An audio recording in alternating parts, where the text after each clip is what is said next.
Hey, what's going on, everybody? My name is Dave. Welcome to Aroy District. So my patio plants have been doing just a little bit too much. Yeah, that sunroom has gotten a little bit too crowded. So in this video, I want to bring some of those plants indoors. Now I have some time to myself, so I have a room upstairs that I want to turn into a plant room and get some of those sunroom plants indoors and into that plant room. And in the midst of that, I'll give you some updates on plants that I've shown in past videos. So let's get into it.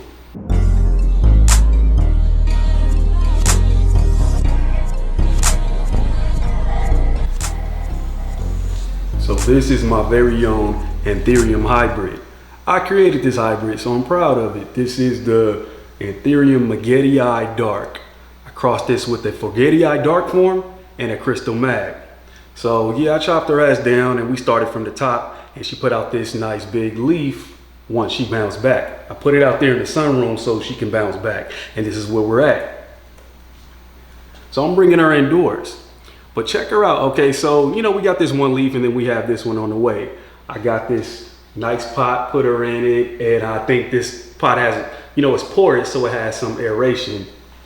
I did put some rocks around the edge so that I can keep this mound of moss intact, you know. But yeah, that's the Anthurium Magettii Dark, my hybrid that I created. This is the update. She's still alive. We got one leaf, but another on the way. Now, thank you all for sending me updates on the one that you purchased from me. Like, it's really cool to see other people who have a hybrid that you created and see how theirs is growing. This is mine. I think I have one other, and it's small. So I'm gonna take good care of this one, get this one as big as I can get it. But she's coming indoors.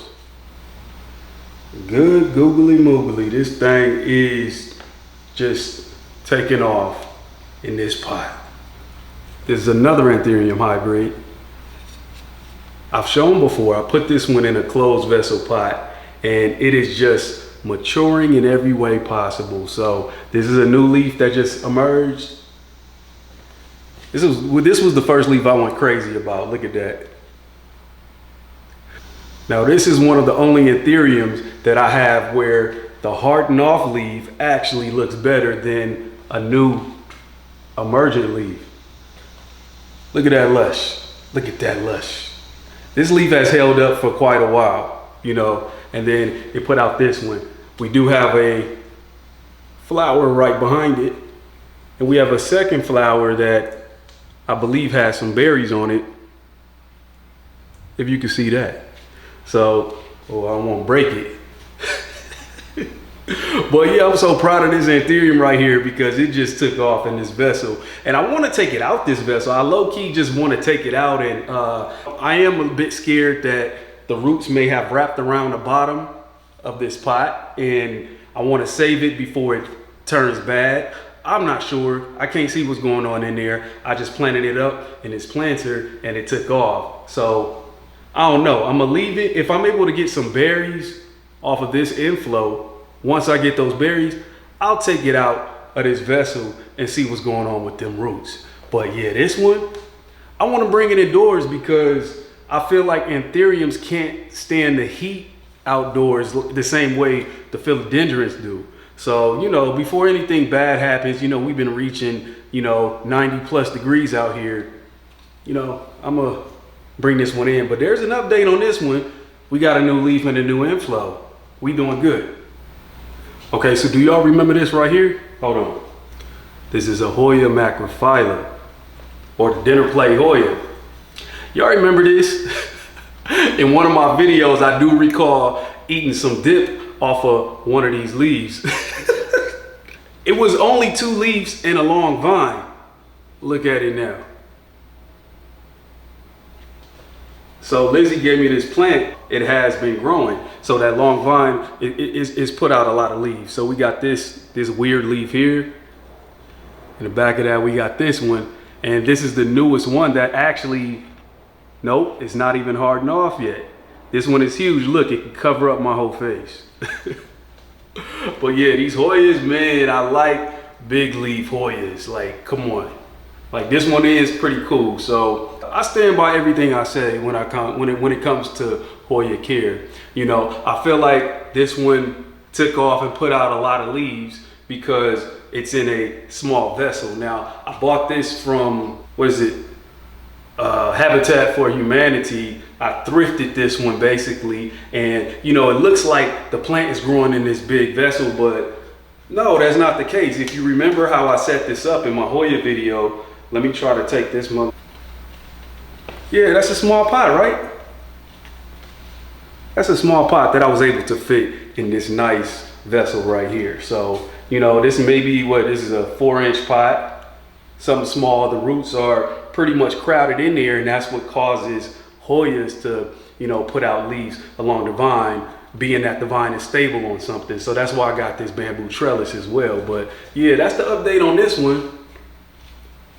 Putting out leaves, and we have peduncles along the edge of the stem as well. So my dinner plate Hoya is going up. Philodendron majestic. We was on a struggle bus with this one for a while.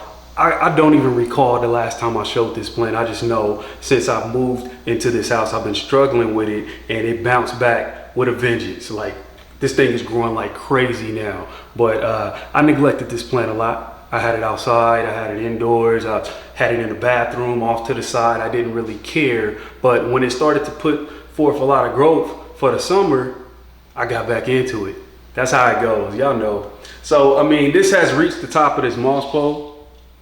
This is gonna be the last node that touches the top of this moss pole. And y'all tell me, should I extend the pole or should I, you know, cut it along here and start it over? I think I made the mistakes of cutting my plants too much, you know. I always do that. I don't know, I just get that impulse. But I wanna start letting these plants grow big because my Etsy shop is not open right now. And I don't need to propagate so that I can sell plants. It's like I'm at a stage right now where I'm just enjoying the plants. When I decide to open back up an Etsy shop or some other kind of, you know, platform to sell my plants, then maybe I'll start propagating a lot more often. But at this stage, I could just let them rock, you know. Get you a majestic. This thing does grow very, very easy if you're into those varicosum type plants. You know, this Soderoy crossed with varicosum. But yeah, she's connected all up and through this pole, and you know, it's doing good. So I may put another pole on top of it and just let it keep going. Wait, time's out. There's a plant that I feel like everybody needs to have because it's super easy, super exotic looking. This is just a cool plant. Cool aroid, by the way. And I need to let y'all know about this particular aroid because why am I not seeing a lot of these? Let me go get it. The Epipremnum giganteum. What's up? I do not see a lot of the, you know, the influencers that I watch. They don't show the Epipremnum giganteum. So it, like I said, Epipremnum. So it is a pothos. This is a pothos that has those philodendron slash, you know, monstera vibes because it gets really, really huge. Mine I bought as a very like a smaller cutting from a really good seller on Etsy, by the way. So I'm gonna put the seller up. I don't know, maybe she does have more of these, but you know, you get a nice variegated leaf, and these leaves get huge. So they put out the long, big lance leaves. That's why it's called the Epipremnum giganteum. You know, but this is a very easy aroid right here. And it does not look like your standard pothos. It puts out a thick stem and it climbs up and puts out these big lance leaves. Variegation is crazy too. So you got variegation, you got large leaves, you got the, you know, they call them long boys or what have you. I don't know, I feel like a lot more people should be having this plant because, like I said, it's the same care as a standard pothos.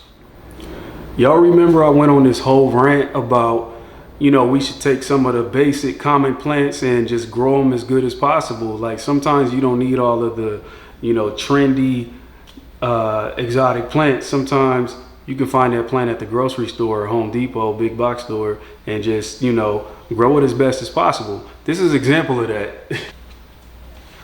My Adansonii, I got this from Kroger. And I did the best I could with it. You know, I got it in a nice little small terracotta pot with a moss pole. Roots all up and through, all up. But check it out. It's growing very nicely and it's very impressive. You know, it's. Let me give you a little side view. Look at all that foliage. So I did my best like growing this one. I need to extend the moss pole. I feel like this one, it looks best with a moss pole. That's just my opinion. And I did my best with it. So I stand by what I said on that too. Like, you know, get some of these basic plants and just grow them as bomb as you can. Like just try it. Yeah, that's my Adansonii. Y'all look at this one. Look at the way that's fanning out. Philodendron corsianum. And has these serrated leaves, look like a fan. Wait a minute. Wait. Whoa, whoa, yeah. I got my boots on the ground. Where the fans at, shit. Yeah, I like this leaf right here though. Y'all remember I stuck this little fern in there as a little background singer, background dancer? You know, and this is the start of the show. But y'all remember when I first showed this plant, it did not have any roots in this bendable moss pole. But if you look at it now, we got roots that went in here, roots that wrapped around and beyond. But yeah, that's the Philodendron corsianum update on that one. This one is a Philodendron Esmeralda dense crossed with Patriciae, or maybe a Spiritus Sancti crossed with Patriciae, but you get the point.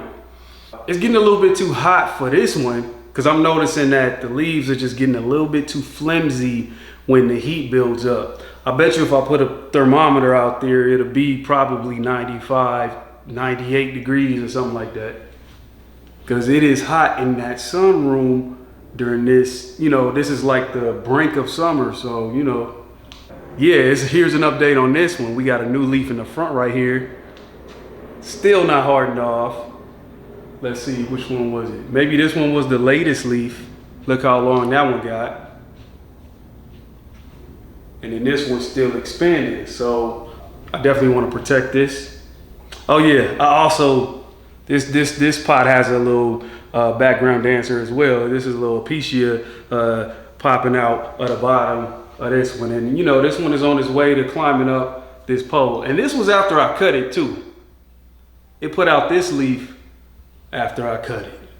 So these long plants like this, they don't grow fast. They don't, not for me, but they are definitely enjoyable and worth, you know, getting. Because, you know, these the type of plants that you're not gonna get commercially. You do gotta order one of these, you know? At least not yet. So that's that. All right, in this room, this is what I got working with. This is a spare bedroom. And it's not a curated space.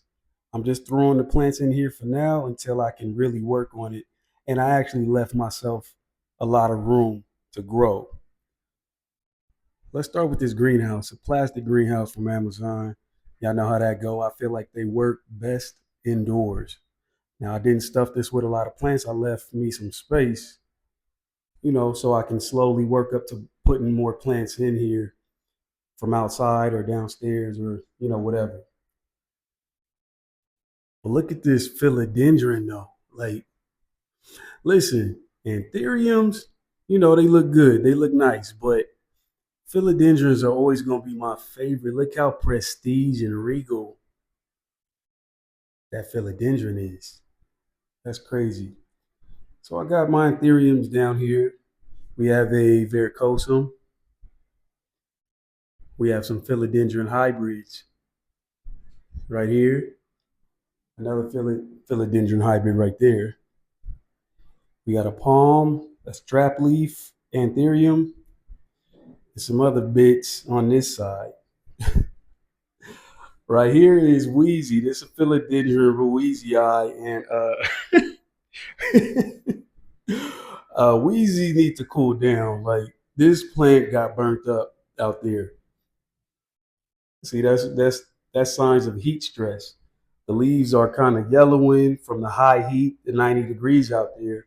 So I don't want to keep it down there and it just, the whole plant turns yellow. So I brought it up here. This is a very resilient plant. It can withstand lower light. So you can put this just about anywhere and eventually it'll make do. Over here I got this plant stand, just some anthuriums and others down here. This plant stand, I got the fry deck. Y'all want to see a tall aglaonema? Yeah, that aglaonema is pushing about what 3 feet. Look out as how long the stem is. And this here is a Hoya table. So, Hoyas that I need to bring indoors, I'll keep them here. Like I said before, when the Hoyas are in lower light, they grow bigger leaves. So that's why I put that one there and I'll keep the others there. So yeah, that's my little space that I'm gonna, just another spot to bring my plants indoors. And this is like a little vacant spot. I got something planned for this because I have tropical fruit trees outside.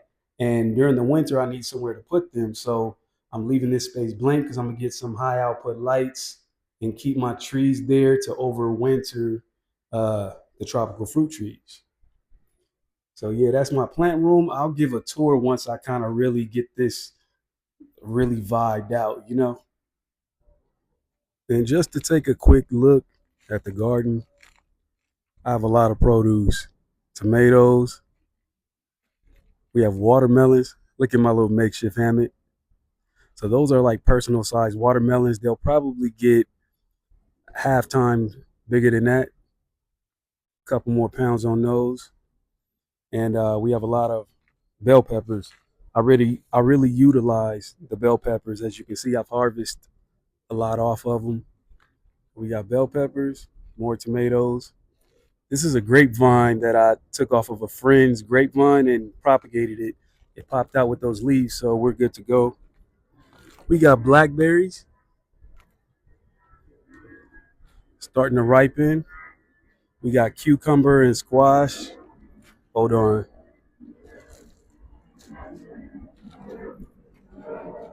We got fig trees, more watermelon. Look at the okra. So we got okra starting to show up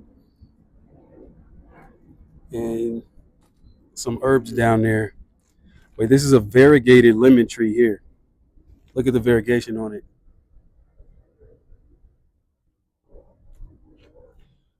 We got onions, ginger, and some carrots coming along. So, yeah. So, yeah, that is my garden. This is where I have fun. I have fun growing these garden plants because they really make moves quick and you get to eat the final product. Yeah, so this is where I'm having most of my fun for now. That's why, I've been doing a lot of TikTok content when it comes to this garden. Okay, y'all. So I don't know what just happened, but it was just like a hailstorm, and I don't know if you can tell it ain't no more sunlight. But yeah, that's all I got for y'all. As far as my garden content, I want y'all to go over to TikTok and support me with the garden content if that's your thing. I've been having a lot of fun. That's what has been bringing me a lot of joy. So I've been out in the backyard doing the gardening and just cooking with the food that I grow and all of that. So that's designated for the TikTok. But I'll see y'all on the next one. In between time, go follow me over there on TikTok. Leave a comment and let me know what's been going on with y'all. Because, I've been taking long breaks, much needed. But I'm still here, though, So until next time, see y'all in the next video.